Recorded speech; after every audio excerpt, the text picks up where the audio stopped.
The one that sticks out the most for me is the Scimitar. The Scimitar is part of a 3-unit build. They did the Scimitar, the Saladin, and the Saracen as like a Saracen. Okay. Yeah, as like a unit combo thing. So they operate in a vehicle lance together? Is that what you mean? I think so. I think it was more of a construction-wise thing. So they built these 3 different things. Like I say, I haven't read the lore completely, but I remember this bit was like they're all related to each other. I think it's the same place that builds all 3. Oh wow! It was under some contract thing or something. So the Scimitar, the Saladin, and the Saracen are all really cool. But the Scimitar is the one that I like, and you'll know why in a second, because there is a version of the Scimitar, which is, by the way, a 35-ton hover vehicle with an 8-12 movement. Its standard armament is 2 SR2s and an AK-5. But there's a variant that has some really cool electronic stuff. There's a variant with both TAG and NARC on it. TAG and NARC? TAG and NARC. So NARC is really, really good for LRM indirect fire, because if you can NARC beacon someone, you do not need a spotter.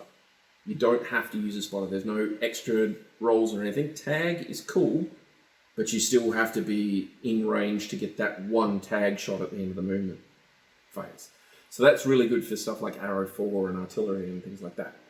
It's still good for LRMs, but if you can NARC someone and you've got NARC-capable LRM launchers, they're dead, mate, because you've cut out like 4 modifiers right there. So there's a Scimitar version with that, and there's a C3 Slave version. Okay, now you're talking. Now you're talking. So there's those 2 versions are on one thing. So you can have the one model of a Scimitar, and you can use it for all sorts of different stuff. There's a load of different variations.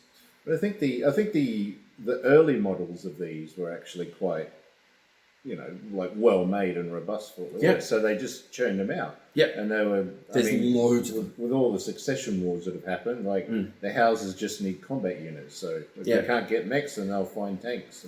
So the Scimitar started with 2 SR2s and an AK-5.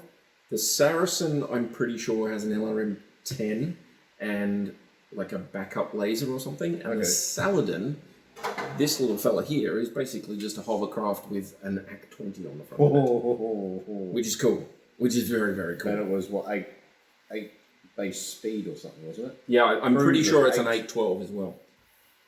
And it's just, the Saracen, I think, has a turret, but the other 2 don't. Yeah, the Saracen has it. Yeah. The Saracen has a turret, but the other 2 don't. And yeah, I just like that Scimitar. I can't remember what the BVs are for that one, but they're not fantastically huge. I know that much. The Scimitar is 532 BV. Okay. For that original version. The TAG version. There you go. So it's got TAG, NARC, and 2 SR4s, and that's 582.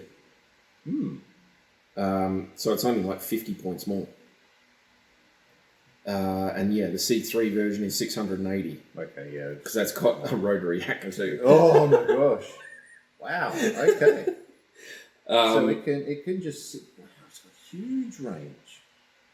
That's awesome. They're great little hovercrafts. If you can get a Scimitar model, that's a harasser, not a Scimitar. But if you can get a Scimitar model, you've got a lot of options there. I mean, there's only like 5 variants, but a C3, TAG and NARC, the rotary AK, you've got that. It's really, really good. Yeah, the Saracen has a turret, 1 LRM-10 and 3 SR2s at 673 BV. Okay. So you got a... Okay. And they've got an MRM variant. And then the Saladin is just an AK-20 on a hover skirt, and that's 596 BV. 596 for an AC-20 that moves 812. Yeah. And there's an LBX version, and there's one that has slightly better armour, but it has less ammo. I think there's 2 tons of ammo, but I'm not 100% sure Maybe on the original. But there's an ultra variant as well.